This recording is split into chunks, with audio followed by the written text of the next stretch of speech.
YouTube, Robert the Monster Among Marks Drap here. I'm back again for another Raw review. Here to talk about the fallout from Super Showdown, to talk about what happened last night on Monday Night Raw, and unfortunately, I will not be joined yet by my good friend and tag team partner, the heavy metal hippie Sierra.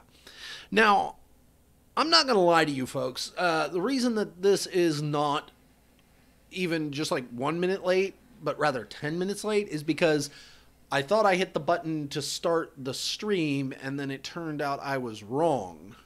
As I looked down at the scrubber that shows my elapsed time, I saw all zeros, and it threw me off. So we're going to have to start over, but that's okay. It actually gives my good friend Sierra a chance to, get comfortable, get into the house.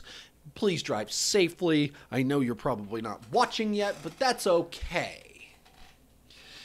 For those of you who may have tuned in, please like, comment, subscribe, share, all those wonderful things down below. Hit the bell for the notifications. Follow the show on Twitter at InMoshPit. Follow me on Twitter at Rob's Random Robs. Her on Twitter at Heavy Metal Hippie. Her Twitter is amazing.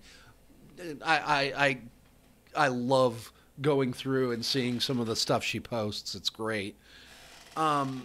Speaking of great things, we start off Monday Night Raw with a recap, kind of very brief flash recap of Super Showdown. And more specifically, the marquee match, The Undertaker versus Triple H for the last time ever. As Lillian Garcia announces the match, she makes it known that this is going to be a no disqualification match. And then, all hell breaks loose. They go off the rails. Kane gets put through a table. Undertaker gets hit with a sledgehammer and a couple times. Chair shots galore. And in the end, when Undertaker went to tombstone Shawn Michaels, who got in the ring with him, Triple H had the sledgehammer hit him between the eyes. Sweet chin music, pedigree, 1, 2, 3. Triple H closes out the rivalry by winning. This also then leads to a wonderfully touching moment between the Dead Man, the Game, the Big Red Machine, and the Heartbreak Kid.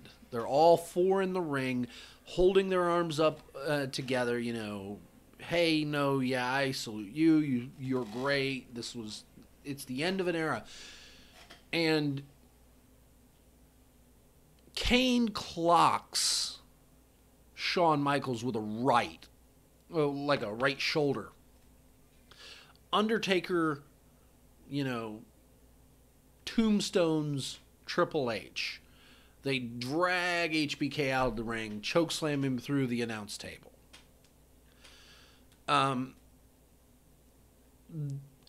Last night on Raw, the show starts with Triple H coming out, who is then shortly thereafter joined by Shawn Michaels. They both come down to talk about respect. Triple H is very much talking about, for 25 years they climbed the mountain, that many people don't know why they chose it, but it's because it was the biggest, scariest, deadliest damn mountain in the world, but they did it together. And last night when the avalanche came, they looked back and they asked themselves if it was all really worth it. 25 years in respect, and that respect has been shown, respect is when somebody takes you under their wing because they see something special in you, and they push you and they drive you to be the very best. And in the end, Taker showed his true colors. And Shawn Michaels then says, it's a very, very long flight from Melbourne to Chicago, and that he thought about everything that had gone on, not just in that match, but over the last 8 years of him not being in the ring. And when he got off the plane, Triple H turned to him and said the 3 words he thought he'd never hear again. And Triple H then says, "Are you ready?" Not asking Shawn, because I know he's ready. I'm asking you, Undertaker, Kane, Brothers of Destruction, are you ready? Crown Jewel, Saudi Arabia, the Brothers of Destruction versus D-Generation X. And Shawn Michaels says, "I say this with absolutely no respect whatsoever. If you ain't down with that, we got 2 words for you." And the crowd fills in, "Suck it." And they do the crotch chops. They peel off their shirts, and they're wearing brand new D-Generation X t-shirts, and they kind of look, like the Bones maybe doing a too sweet or doing this here for it, but just the arm bones on a black shirt with a green circle, and I love it. I want to get that shirt, if only to have an update of the old shirt, because I have one of the old shirts. I just haven't worn it in forever. So, yeah, and the thing that gets me is that they keep going back to this like all night.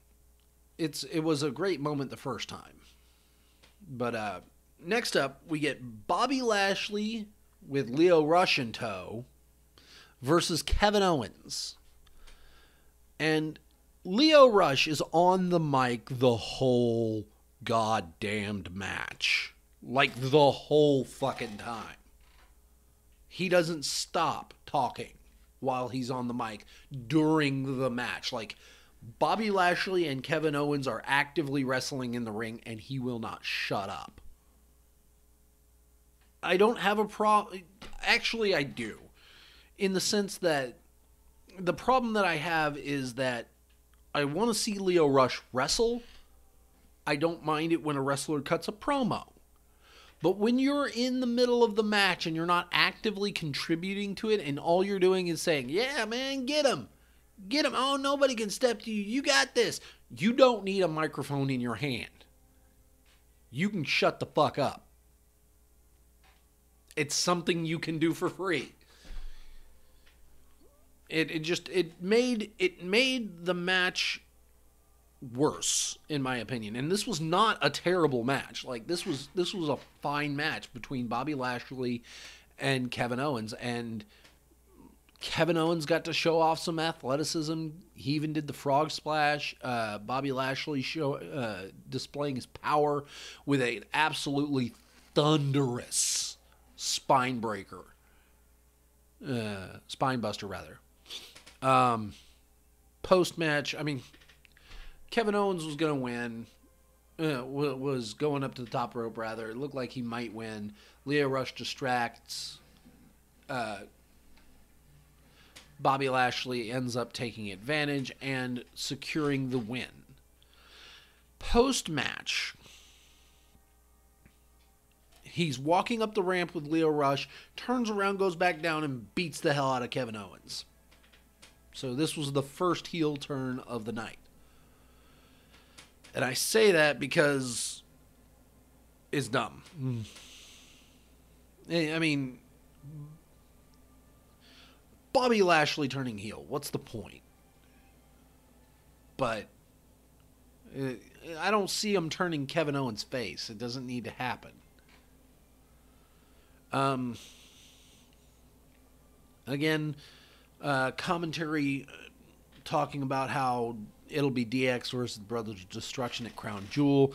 Also, we will see a global... at Crown Jewel, we will also get a WWE World Cup with 4 competitors from Raw, 4 competitors from SmackDown. One of those competitors has already been absolutely confirmed without any hesitation, and that's John Cena. My problem is the following. A, John Cena is a free agent. He's neither on Raw nor SmackDown. So, the hell? B, what does the winner of the World Cup, the WWE World Cup, get?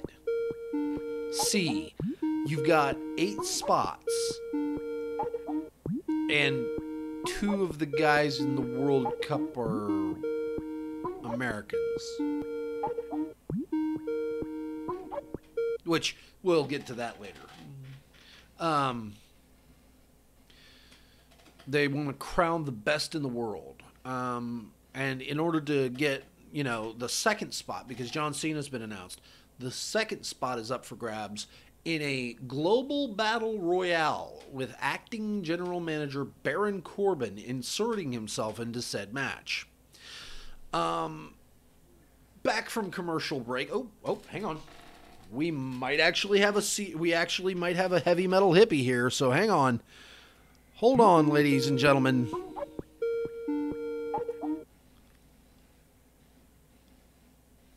Uh-oh. I need to shut off my camera because I can't lose it from the show. Are we going to get there? I don't know if we're going to get there because I don't hear my friendo. Uh-oh.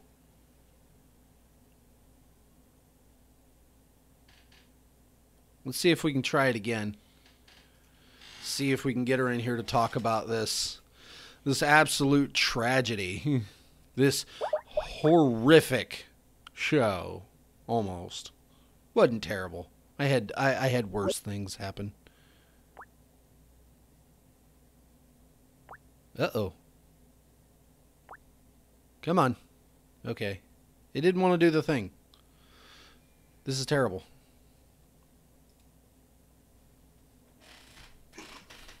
Hello? Oh. Can you hear me? Rough day. I hear you. It's been a rough day. It's been a rough day? It's been a rough day. Let's talk about wrestling. Yes. Here's the worst part, though. I can't see you. Oh, what part are we on? Oh, motherfucker, let's try this again. Yeah. So go ahead, hang up on me. No. Bye, everybody. Bye. Anyway, I mean, while we try and sort out the technical difficulties, like I said, we get backstage, we get an interview with Team B&B, aka Bailey and Balor, talking about how they will face Jinder Mahal and Alicia Fox later on in the evening. But this interview is cut a little short with Lio Rush coming out. Lio Rush at this point. I can't stand him anymore. First of all, Chicago is one of the top wrestling towns, and the fact that Kevin Owens just became a face because of Chicago, and Bobby Lashley just officially became a heel because of Chicago, all because of Lio Rush, not buying it. Granted, I love that Chicago popped for Kevin Owens. Go Kevin yeah. Owens. Yeah, they were chanting Fight Owens Fight and many other things. Pisses me off. Yeah. I wish Elias was there to kick his butt.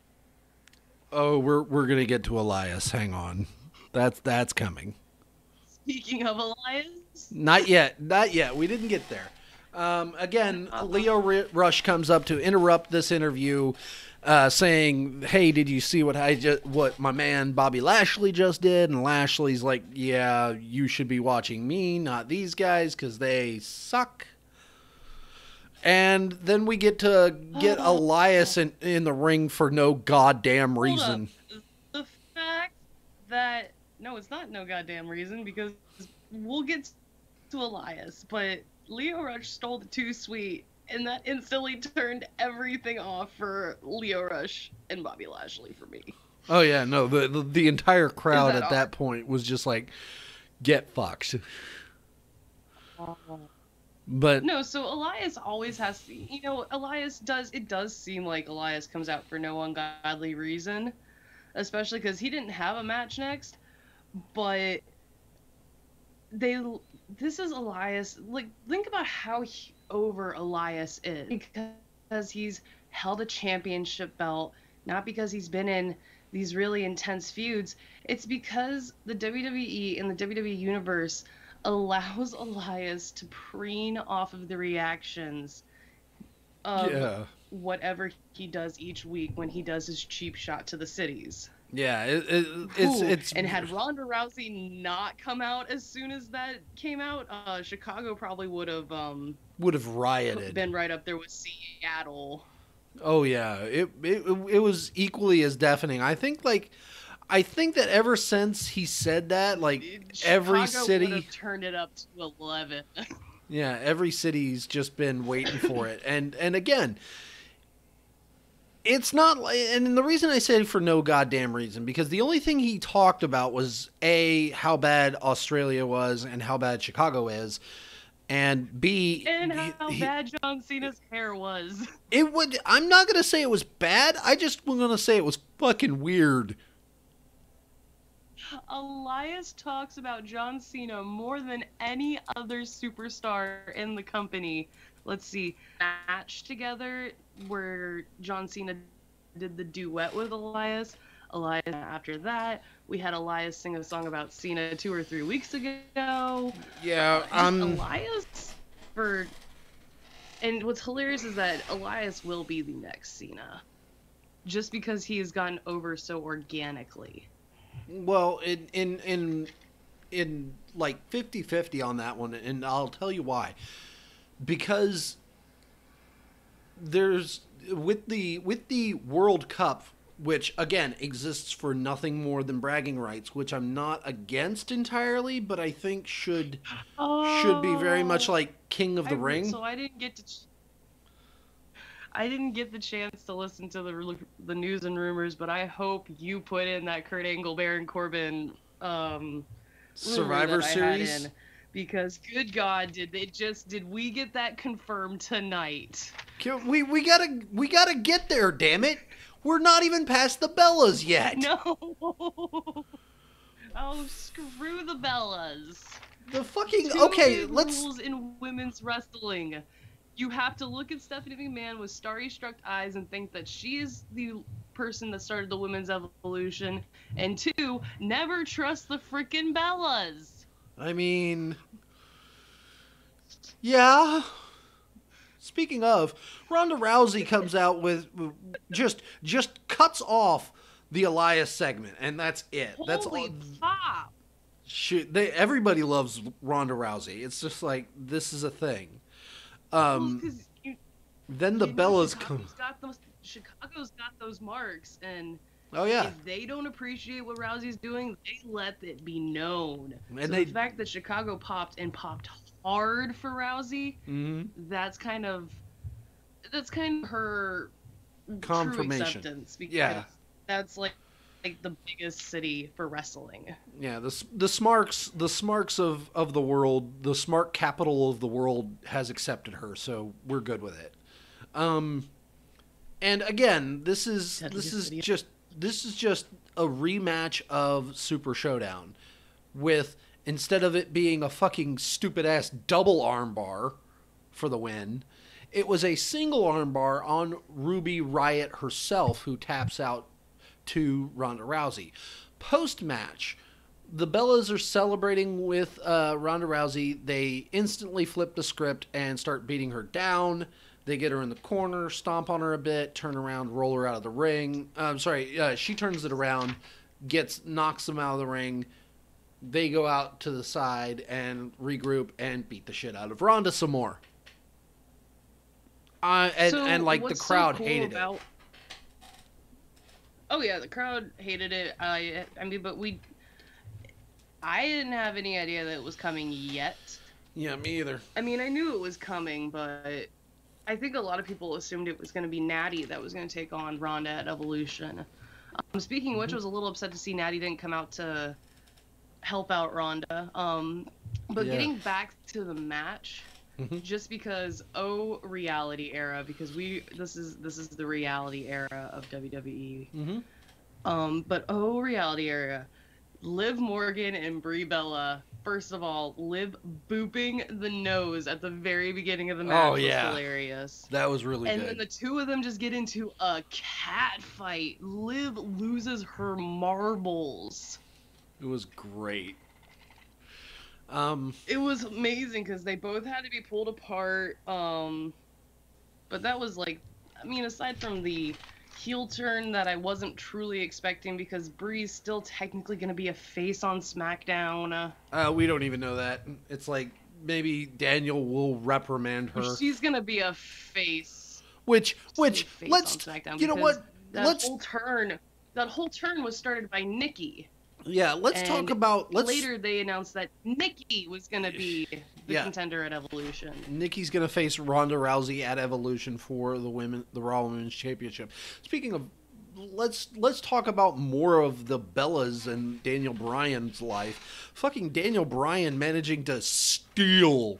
Like, I am still not convinced that match was supposed to end that way. Something happened. I'm not buying. It was I feel it like was so weird. As of right now, stop. I'm trying to explain. So if you look at the way the ref counted, he saw Miz's shoulders down, but you also saw Daniel's shoulders down. So I wouldn't be surprised if later tonight for SmackDown, we either find out it's a triple threat or they're going to have another match, and whoever is the definitive winner ends up facing AJ. Because they still have they've got all October to get this. Yeah, it wouldn't be terrible. And I wouldn't be mad to see the three of them in the ring together. Because I know it up. Yeah. In that ring, that's like 40 years of wrestling experience in that ring. Yeah. I would argue two of the greatest to ever step into the squared circle and The Miz. Well, and The Miz has grown leaps and bounds, especially being a WWE grown talent. Oh yeah, no, I don't disagree that The Miz is good. Just The Miz can hold a match. That's what I'm saying. Yeah. But let's probably move on to Bayley versus Bayley and Balor versus. I guess we have to use the team names. Team B&B versus Mahalisha. Do I really even care? No. Because let me just go over the play-by-play and you give your final thought. Go for it. Because you're about to tear this match down. I can feel it. No, so this is just a huge hype up for the mixed tag team challenge that's later tonight. We see the men start off. Mahal. Go ahead. I was going to say, with Team B&B supposedly taking on Strowman and Ember Moon, I thought it was Team Little Big. Yeah. Did you not pay attention in the last 3 weeks of rumors that I've put in? I know. I just didn't know that they'd picked anybody. Alexa Bliss got injured, and Ember Moon was the replacement. They've already won 2 matches together. Yeah, Strowman... Mm-hmm. Strowman winning again. Bliss can come back once she goes back onto once she gets back onto full ring health, which, good God, Evolution's coming up. You need to get ready. Oh, speaking of, let's move on. Your good spots for the match. There really wasn't a lot of good. I mean, Balor and Bayley using each other to do the missile drop kick and then the Hurricane Rana. I feel like the Hurricane Rana is gonna be like my version of Michael Cole saying the Enziguri. Yeah. I'm 100% sure that was a Hurricane Rana. Hey, if she fucking spins around with her legs around the other person's neck and it launches them out, then it's a Hurricane Rana in my head. I don't know if it's a spin or if she's just dropping and then flipping them over. Oh yeah, but either way, we'll talk about. Momentum is doing a circle. Yeah, we will talk about bad Hurricane Ranas later. But that wasn't I've seen some entire. bad Hurricane Ranas. I've also seen some really bad shooting star presses. Yeah, well, the only reason we're going to talk about it was because it wasn't the person's fault that it happened that way. Either way, like I said, we've got Balor and Bailey. Balor hits his normal spots, The coup de grace! and ends up hitting the coup de grace for the win.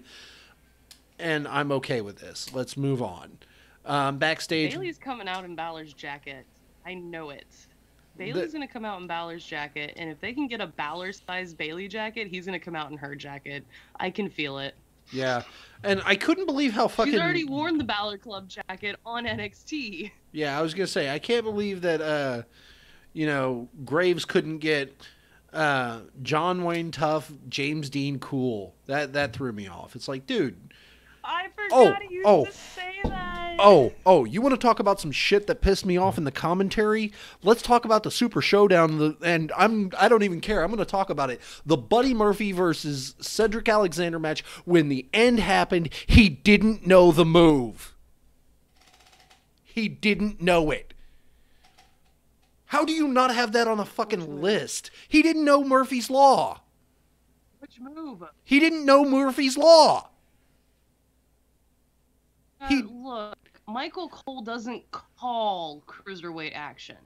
You would have to have, like, okay, dude, what's your finisher? Okay, that's what it's called? All right, I'll look out for it. He probably does know it, but just didn't call it correctly. Like, Michael Cole never calls the moves correctly. I was more pinning it on Graves. Look, Graves has seen Buddy Murphy. I enjoyed the match I have enjoyed the match so much that I'm not caring about commentary. I'm not going to let a commentary botch piss me off because Buddy Murphy is finally the cruiserweight. So happy. The age of Alexander is over. Let Buddy Murphy. I can't wait to see Ali and him get into another championship fight. I mean, I'm not going to disagree with you because you're rather right, but let's move on. Next week. Yes, I know. Backstage with the Dogs of War, Ziggler trying to hype him up, but fucking McIntyre turns on him blaming Ziggler for the loss, and then fucking Strowman steps in and tells them to quit their bickering and that their job is to watch his back. Yeah, I mean, it's interesting that we're seeing both sides of like Shield and the Dogs of War starting to break down. Yeah. It's not breaking down the way I thought it was going to. I still think that we could potentially see a double turn. Definitely Ambrose, and I would love to see McIntyre turn from the group. Yeah, but the more and more it's looking like it might be McIntyre's been Ziggler. pretty sick of everything. Oh yeah. Ziggler's gonna be the one that takes the beating. Yeah. Corbin is strolling through the back, and he gets stopped by Heath Slater, who looks really fucking cut now. Oh. Like, he's been in the gym. Poor Heath Slater just gets absolutely demolished by Baron Corbin, because he stops Baron Corbin. He's like, "Hey, I heard you're doing this global battle royal thing later. I want to get in. I could represent West Virginia. It'll be okay. Can I get in?" He's like, "Yeah, sure." First of all, West Virginia is not a country. Yeah, but we're not stopping. I mean, it could be considered its own country because of some of the rules.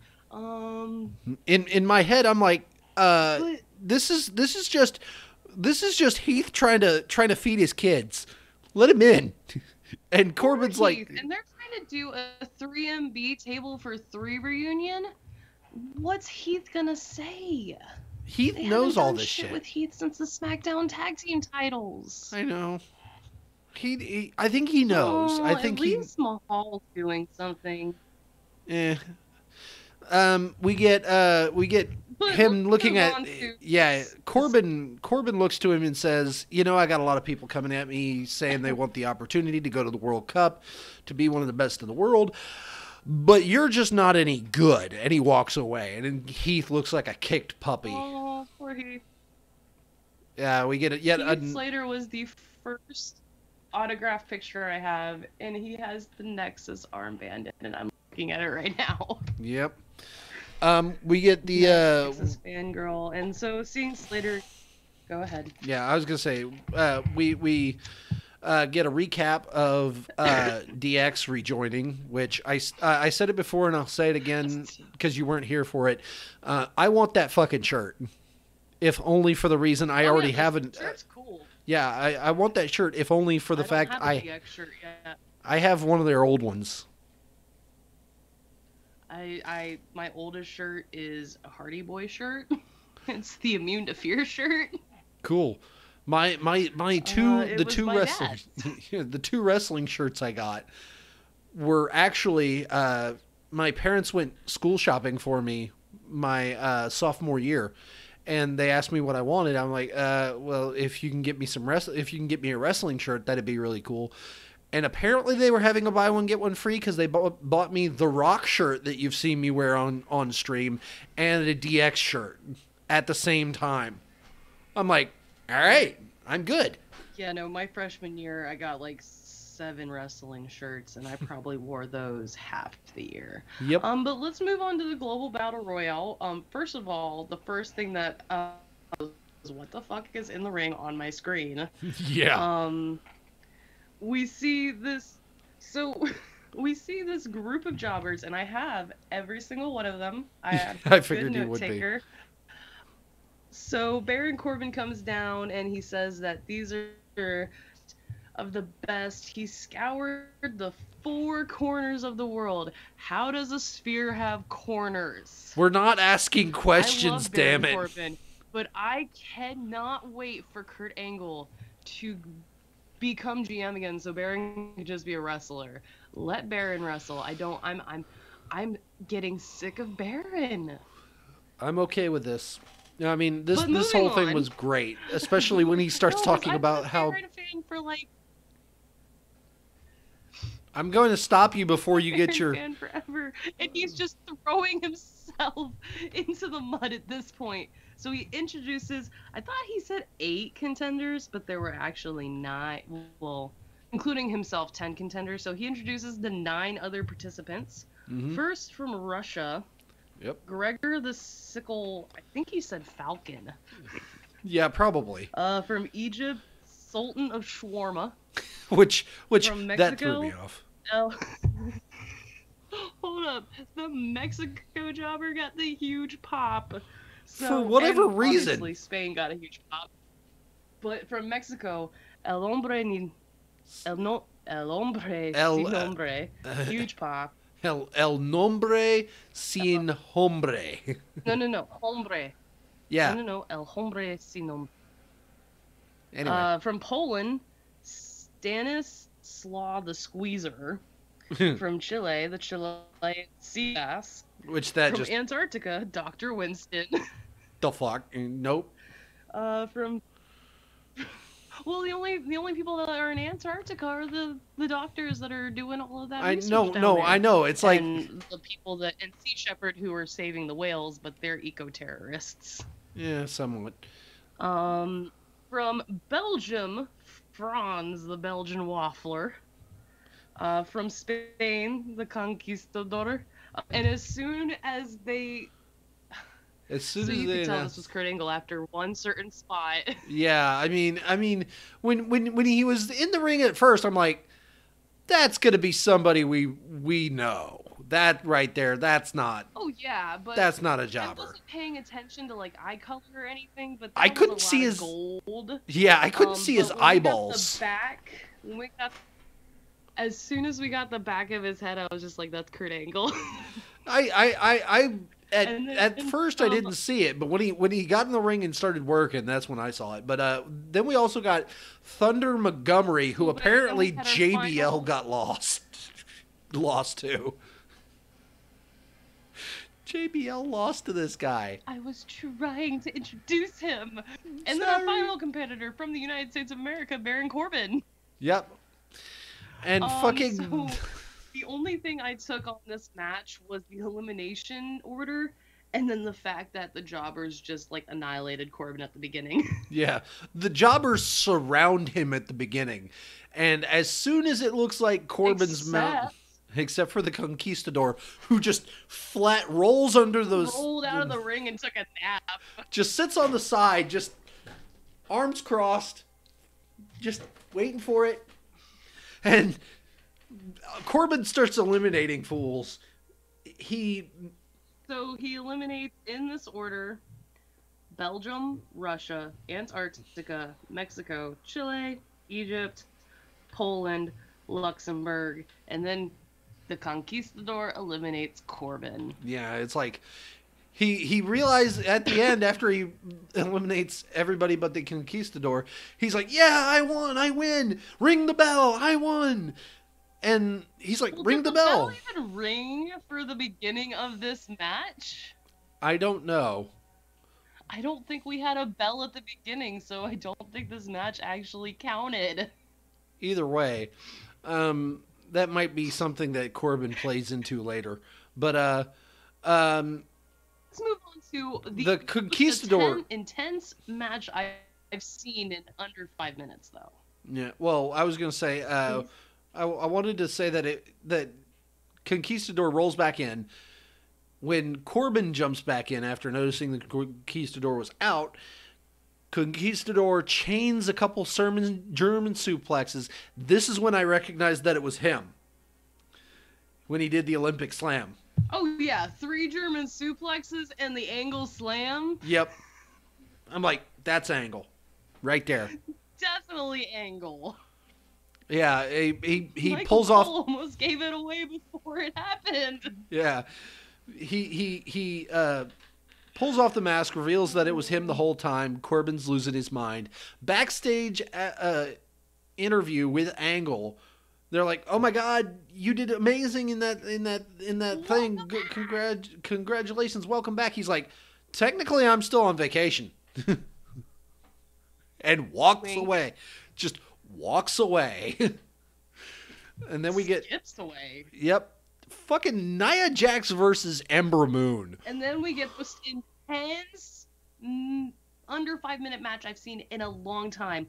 I love that they did this. I love that. Well, this obviously is going to set up something for Evolution because they're having this match.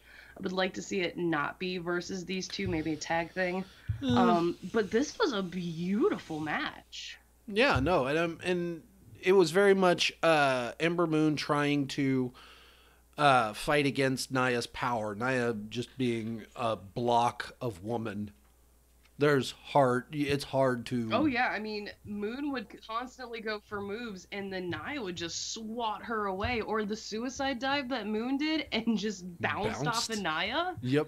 I think my favorite one was when she, very early in the match, she went for a leaping crossbody.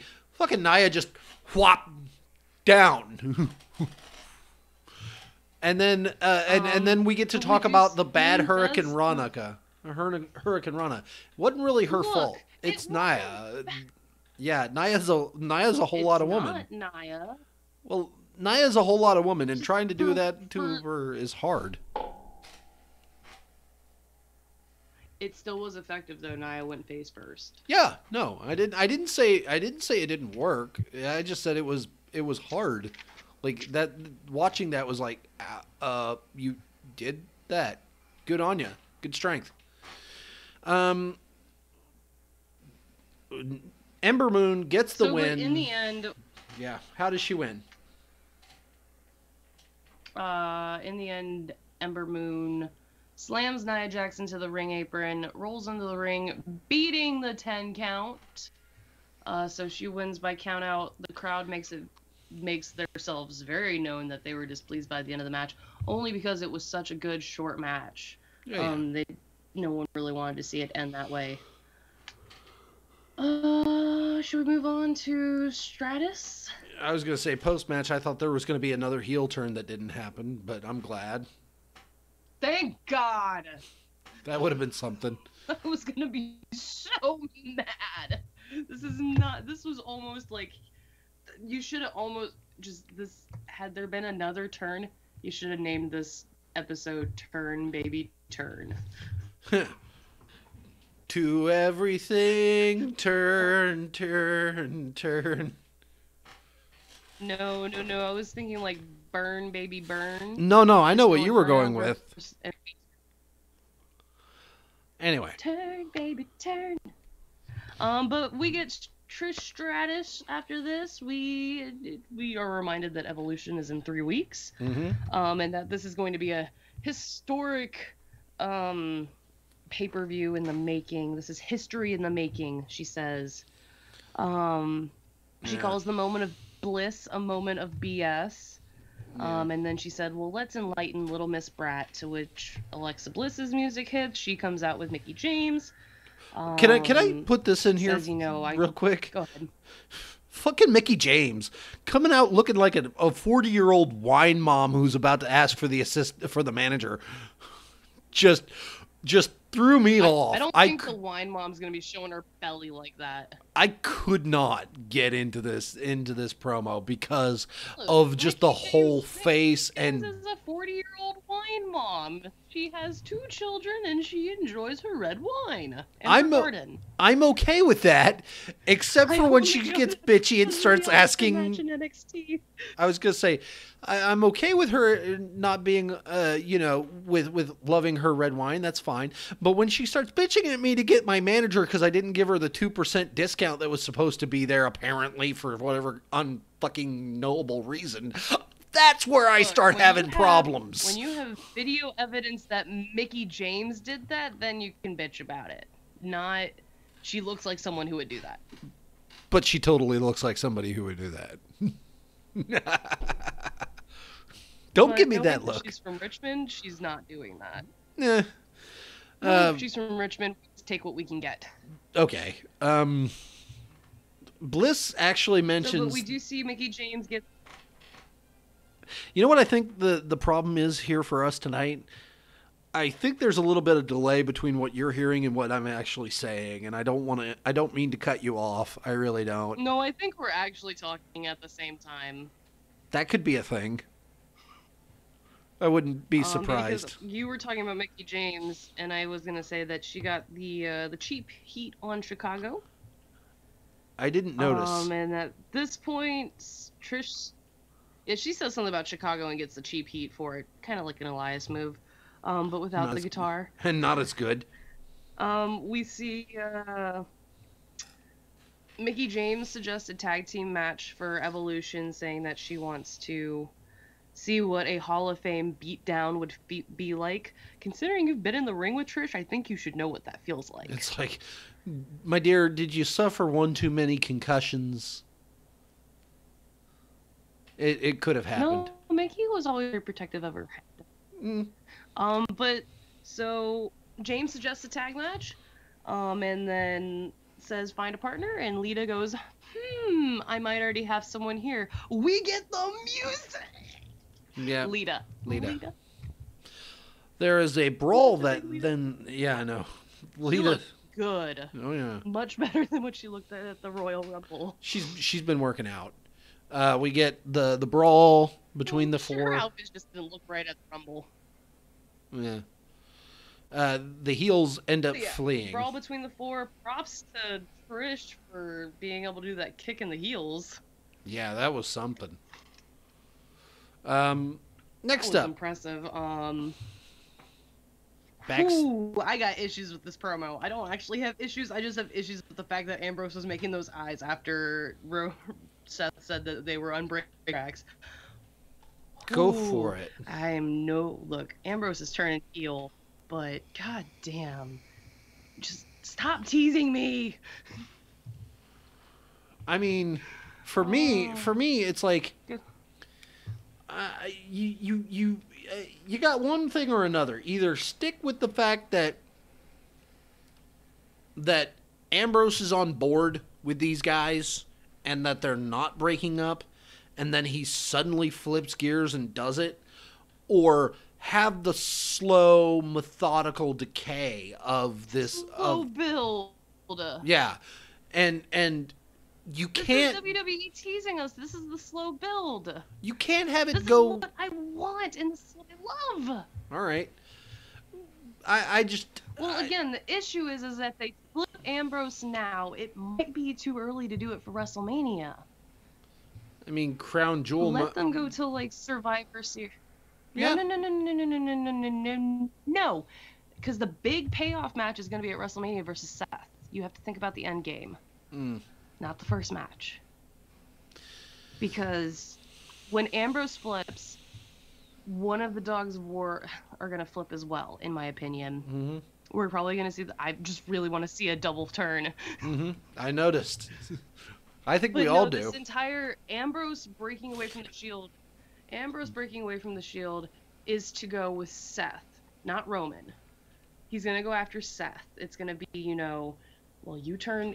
They're going to reference the first Shield turn. Yeah, no, I mean, I completely get it. The chair in the back, and Seth's going to get a chair in the back, and it's going to hurt my heart, but I'm going to love it so much. Speaking of things that I know, that I love so much. That hurt my heart. That hurt your heart so much. Bobby Roode and that Chad streak Gable. Was nice while it happened. Yeah, Bobby Roode and nice while it lasted. Go Connor. Yeah, Connor versus the Ascension pre-match. So mad at Victor right now. Fucking Connor gets in a promo with super intensity. I loved it.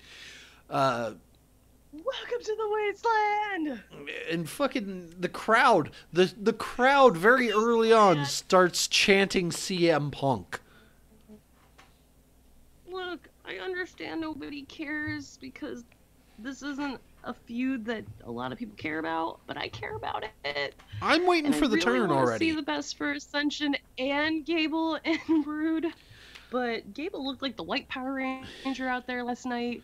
Connor was level 8 out of 11. Victor was running out of 4, and Bobby Roode's getting pissed off at freaking Gable. Especially because he was falling apart way too quickly, and all 4 of these men are going to go their separate ways.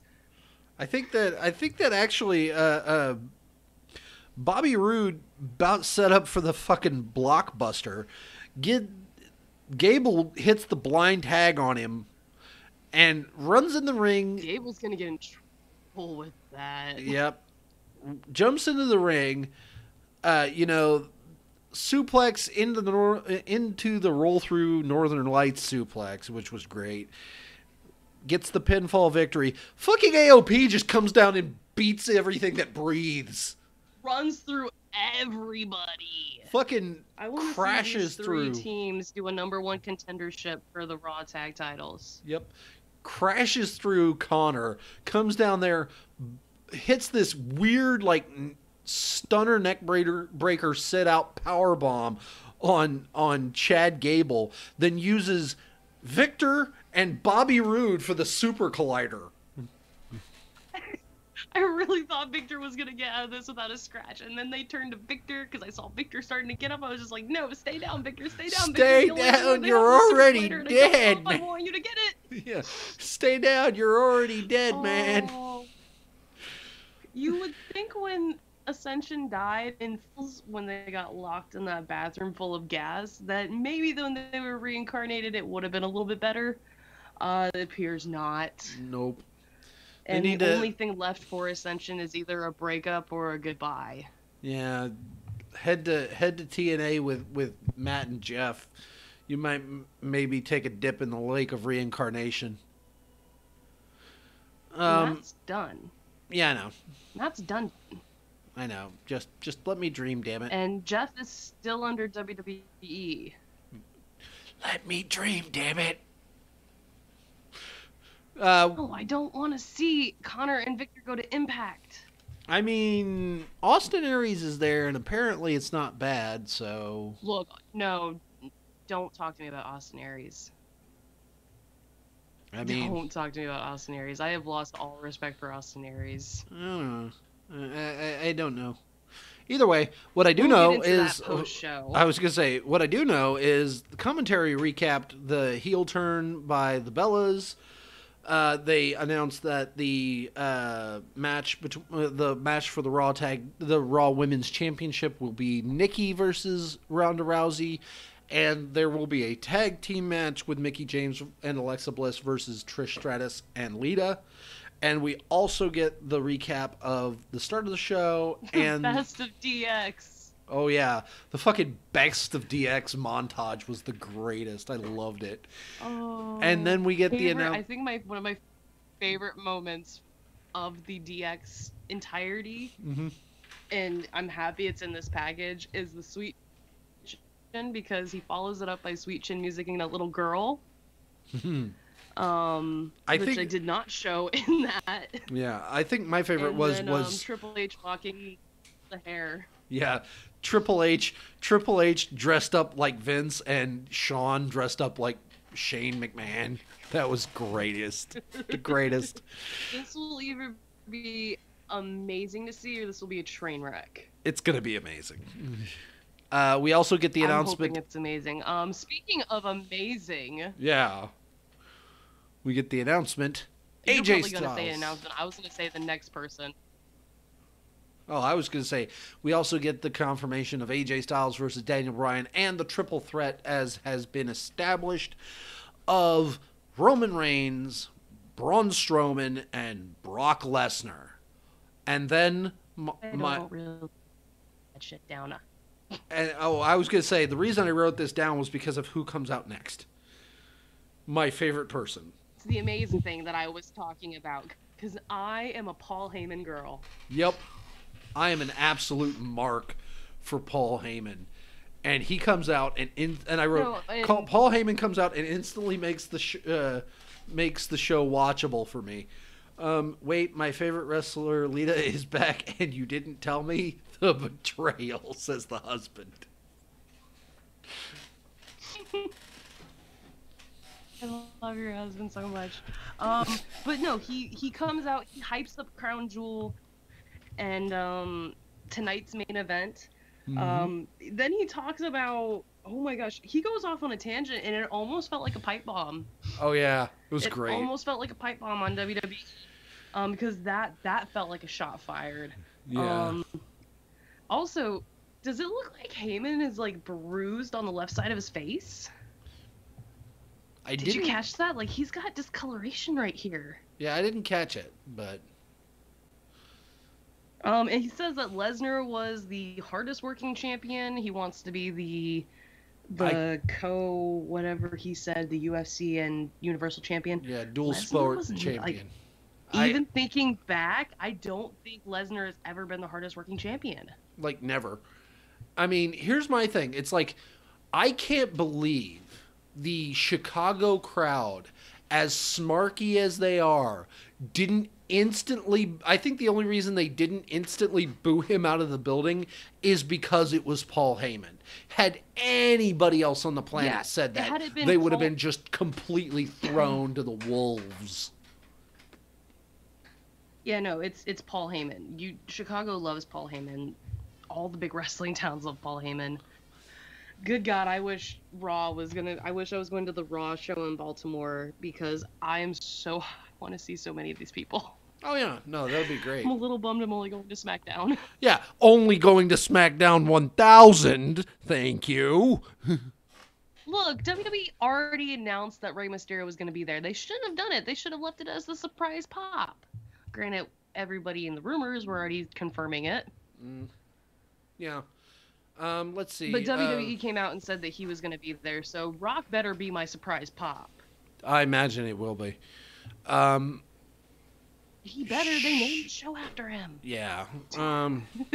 Believe me, I know. I'm one of the... I remember sitting in high school in my sophomore year, reading both the Mick Foley autobiography and the Rock autobiography in class, like in front of everybody. It's not important. Let's move on. What year was that? What year was that, Rob? It's the year that it came out. It's the year that it came out. Strowman comes out. What year was that, Rob? Don't make me pull up the internet, because then you're going to lose my video. I mean, you're already kind of roboting, so I don't think it's going to be that big. We'll call it a wash. Anyway, Hold up. So I have a page and a half. It's on the main event. I know this one.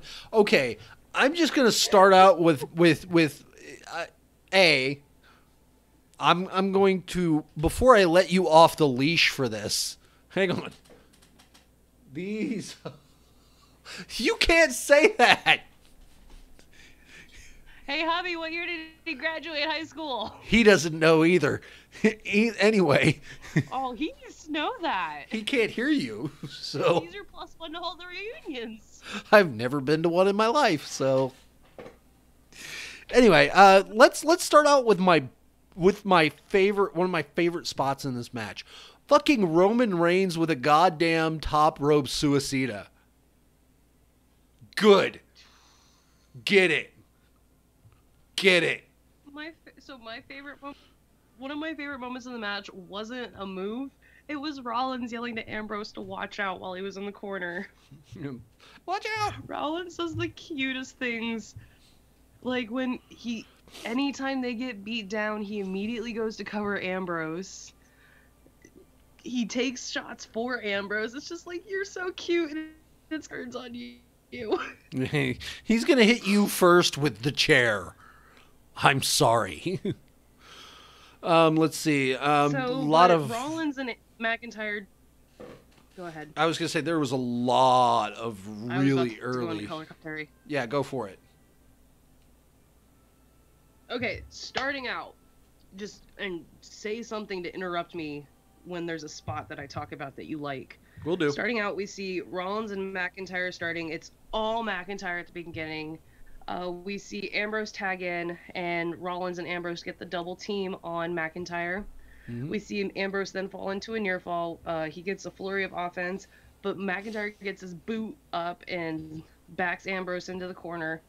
This is where Strowman tags in and mows Ambrose down and throws him into the corner. This is where we see Rollins yell, "Watch out," to Ambrose. Mm-hmm. This is where we see, at this point, where Ambrose runs to his corner, tags Roman. Then we see Roman and Strowman legal, and that's all Strowman until Roman gets that random. I know it's supposed to be an open palmed whatever, but it's a smack. He smacked him. Slapped him. So he smacks. No, he smacked. It was a smack. But so Roman smacks Strowman, slaps Strowman, and then we see him to attempt to lift Strowman into a Samoan drop. He just kind of falls. Strowman's able to. Yeah. Well, and Roman can get Strowman up. We've seen him do it before. Yeah. We've seen him do it multiple times. Yeah. We see him do it in this match. We do. But we see Ziggler and McIntyre tag in. They try to go for a double team to Roman Reigns, but Ambrose and Rollins run in the ring, save him from. It was gonna be a vertical. Yeah, it was almost like a double suplex. Drop. Yeah, it was almost double suplex. Yeah, a vertical suplex. Yeah. They were going for the vertical double suplex, but that's definitely not the name of that. But Ambrose and Rollins come in and save. We see all three Shield members send the tag team champs to the floor. They turn to Strowman, and at this point, Strowman storms over to Ziggler and McIntyre and starts berating them. Yeah. This is gonna be. This is gonna end very badly for Strowman, and I'm kind of pissed that it is, because, in one sense, this is supposed to be the answer. This is supposed to be how we stop it from just being, oh, the Shield saved Roman again. In the triple threat, they're all going to come down.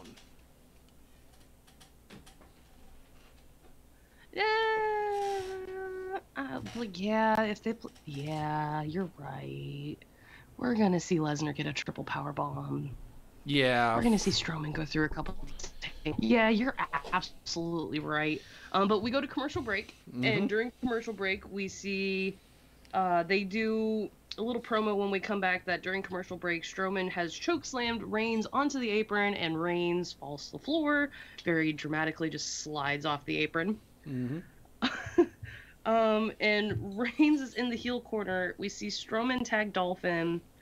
Ziggler does a bit of smack talk, goes for the splash in the corner, but Reigns slaps Ziggler.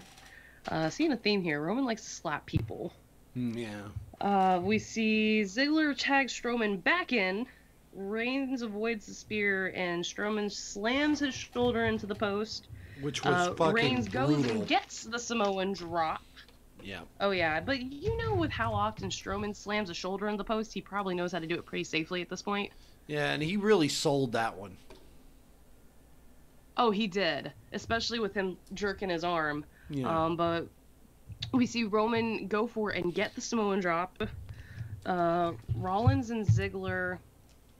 Later on, we see Rollins and Ziggler legal. Rollins gets the sling blade to Ziggler, knocks McIntyre off the apron. Suicide dive to McIntyre after running the ropes with Ziggler before that. Mm-hmm. We see Rollins go for his version of the phenomenal forearm. Gets a near fall, calls for the stomp, but Ziggler evades. Catches Rollins' knee, sets up for the Famouser, only for Rollins to catch and try to go for the buckle bomb, which ends up Ziggler near fall. We see Rollins get a near fall into a buckle bomb. Yeah, he just rolls through. Near fall. Well, no, so we see Rollins get the near fall, picks him up two, and then throws him into the corner for the buckle bomb, gets another near fall, breaks up. Yeah. I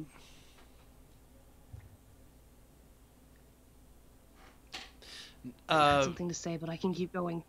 McIntyre just comes out of goddamn nowhere and breaks up the pin here, and this is where it actually starts disintegrating rather quickly, you know, and Really? Strowman.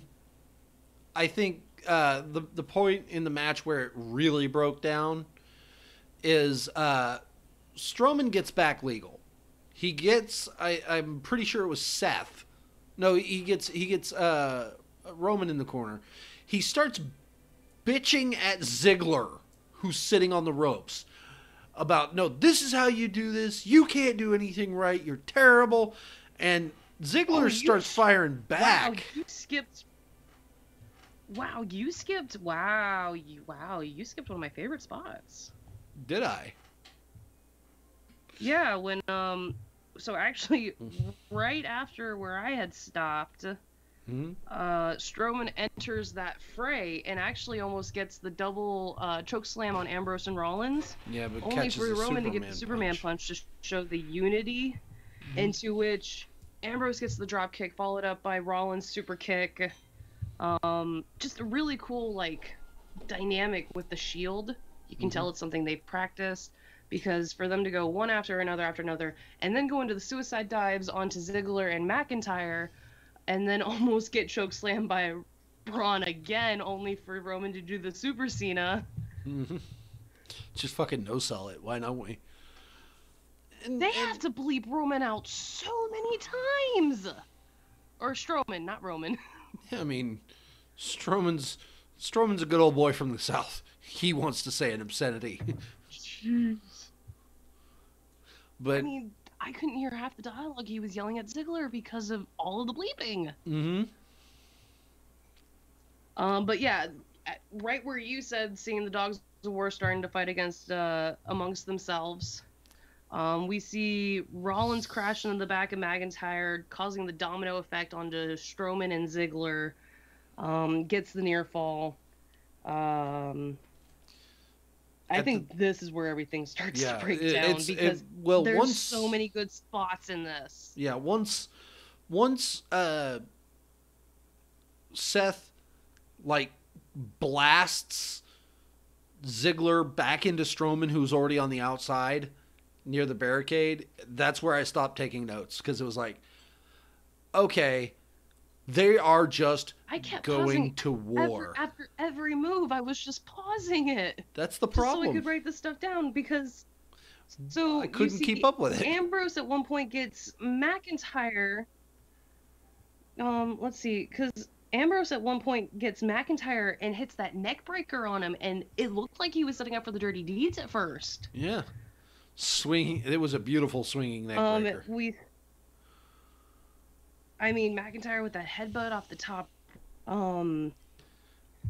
The spine buster. Jesus Christ. He was almost like a choke slam. Things I have circled By McIntyre. We see but Rollins and Ziggler doing their new favorite spot of them cartwheeling over the top rope. Yep.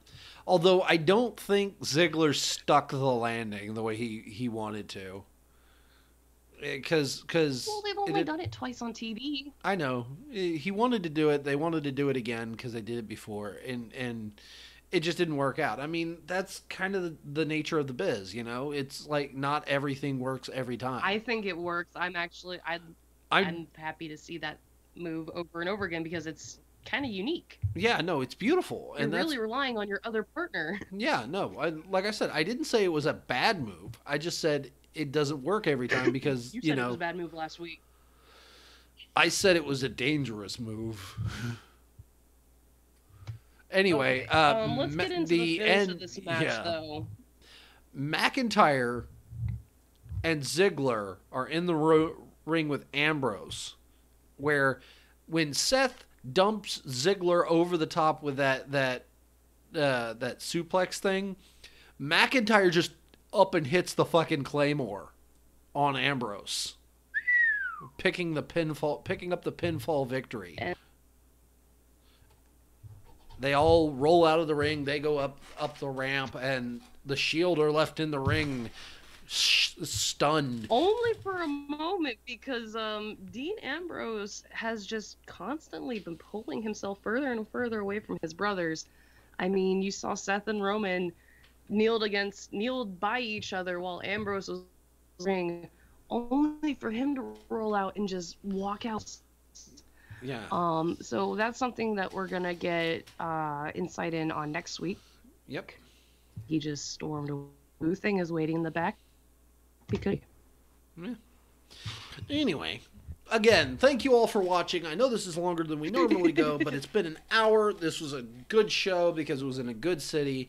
I can't wait to see what SmackDown has for us tonight, especially with Samoa Joe. I want to thank you again all for watching. Please like, comment, subscribe, share all those wonderful things down below. Hit the bell for the notifications. Follow the show on Twitter at InMoshPit. I'm at Rob's Random Roms. She's at Heavy Metal Hippie. And we will see you all tomorrow night for the SmackDown Live review. Later.